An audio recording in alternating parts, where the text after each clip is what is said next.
Hi, I'm Nanette Sawyer, and I'm the Associate Pastor for Discipleship and Small Group Ministry. In our area, we're very focused on relationships, on fellowship.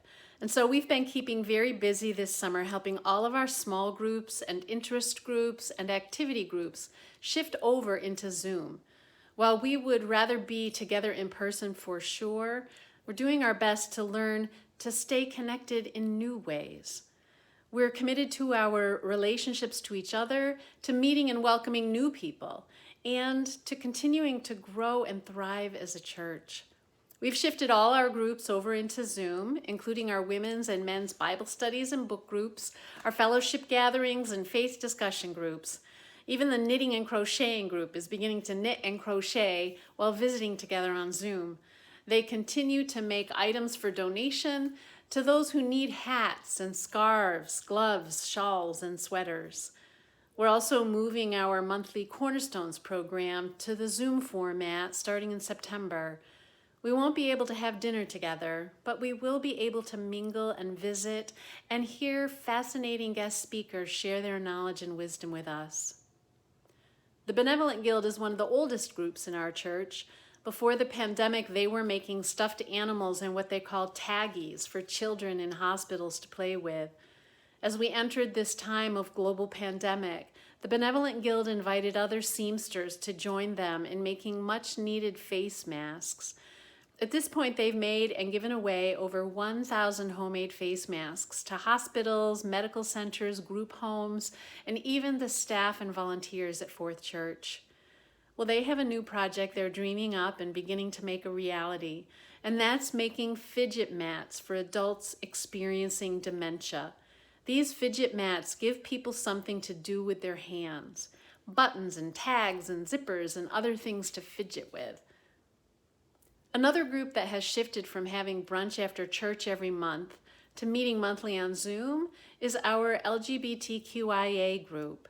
Some members of that group made a short video for the Chicago Coalition of Welcoming Churches for the Chicago Pride Month celebration, since the Pride Parade couldn't happen in person this year. Another aspect of our work is in nurturing and sustaining interfaith relationships. We've continued to meet over Zoom with the Council of Islamic Organizations of Greater Chicago, the American Jewish Committee, and Chicago Sinai Congregation just up the street from our church. And we even had a virtual iftar with the Niagara Foundation, which is a Turkish Muslim organization. For the iftar dinner, some of our generous Muslim hosts invited us through Zoom into their own home, so to show us their own iftar table and to show us what one sister made a Ramadan calendar for her little brother. In addition to maintaining all of the activities we had going on before the pandemic, we realized there's an even greater need for connection now. So we've begun new small groups, 11 in July and 14 in August. These month-long small groups have been faith-based book discussion groups, faith journey groups that gave people an opportunity to reflect on and share with each other stories from their own lives. And then in August, we added race conversation small groups for people to talk about race and racism as we continue to work toward becoming a fully anti-racist and inclusive church.